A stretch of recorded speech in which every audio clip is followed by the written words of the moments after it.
Of 12th standard. Very pleasant morning. Once again, welcome back to the zoology class. We are discussing chapter number 2, human reproduction. In human reproduction, we are discussing maintenance of pregnancy and embryonic development. In the previous session, we learnt what is gastrulation, what are the various embryonic membranes and their function, and organogenesis, that is formation of organs from three primary germ layers, that is ectoderm, endoderm and mesoderm. Now let us see what is gestation period. Human pregnancy lasts for about 280 days or 40 weeks. This is known as gestation period. In simple words, gestation period means the period at which the embryo grows in the uterus of the mother. That whole period is called what? Gestation period. It is 280 days or 40 weeks. It can be divided for our convenience into 3 trimesters. They are first trimester, second trimester and third trimester as shown here. The first trimester is the main period of organogenesis. The body organs, namely the heart, limbs, lungs, liver, and external genital organs are well developed.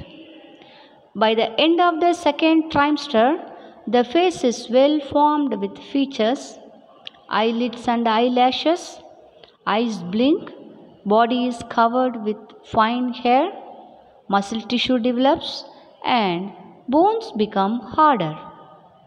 The fetus is fully developed and is ready for delivery by the end of 9th month, that is during the third trimester. During pregnancy, the placenta acts as a temporary endocrine gland and produces large quantities of human chorionic gonadotropin, that is HCG, human chorionic somatomamotropin, that is HCS, or human placental lactogen, HPL, estrogens, and progesterone. A hormone called relaxin is also secreted during the later phase of pregnancy, which helps in relaxation of the pelvic ligaments at the time of parturition. It should be noted that human chorionic gonadotropins, human placental lactogens, and relaxin are produced only during pregnancy. In addition, during pregnancy, the level of other hormones like estrogen, progesterone, cortisol, prolactin, thyroxine, etc. is increased several folds in the maternal blood. These hormones are essential for supporting fetal growth. Students, now let us see what is parturition and lactation. Parturition is the completion of pregnancy and giving birth to the baby. The series of events that expels the infant from the uterus is collectively called labor. Throughout pregnancy, the uterus undergoes periodic episodes of weak and strong contractions. These contractions are collectively called as Braxton-Hicks contractions, lead to false labor. As the pregnancy progresses, increase in the estrogen concentration promotes uterine contractions. These uterine contractions facilitate molding of the fetus and downward movement of the fetus.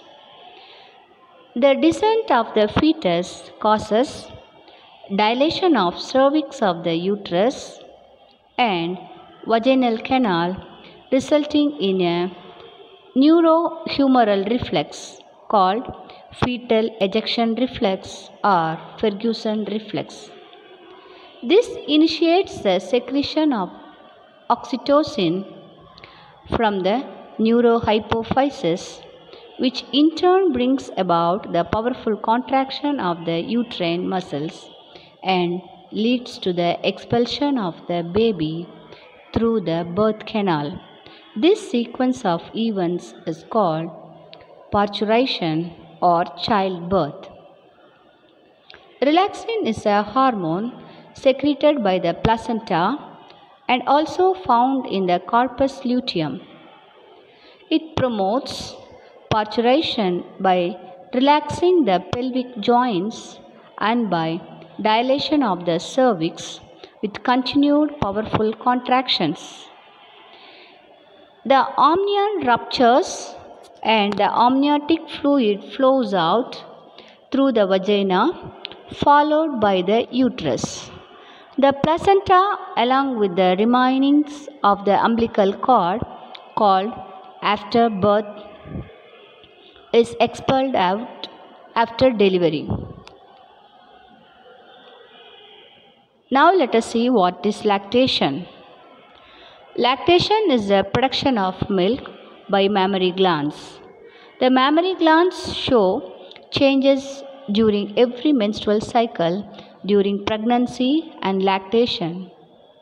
Increased level of estrogens, progesterone, and human placental lactogen towards the end of the pregnancy stimulate the hypothalamus towards prolactin releasing factors. The anterior pituitary responds by secreting prolactin, which plays a major role in lactation. Oxytocin causes the let down reflex, the actual ejection of milk from the alveoli of the mammary glands. During lactation, oxytocin also stimulates the recently emptied uterus to contract, helping it to return to pre-pregnancy size. The mammary glands secrete a yellowish fluid called colostrum during the initial few days after parturition. It has less lactose than milk and almost no fat, but it contains more proteins, vitamin A, and minerals.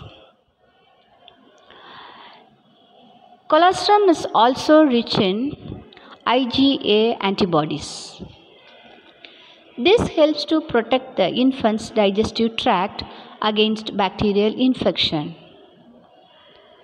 Breast milk is the ideal food for infants as it contains all the constituents in suitable concentration and easily digestible. It is fully sufficient till about 6 months of age, and all infants must be breastfed by the mother to ensure the growth of healthy baby. Dear students, till now we discussed parturition and lactation. Thank you.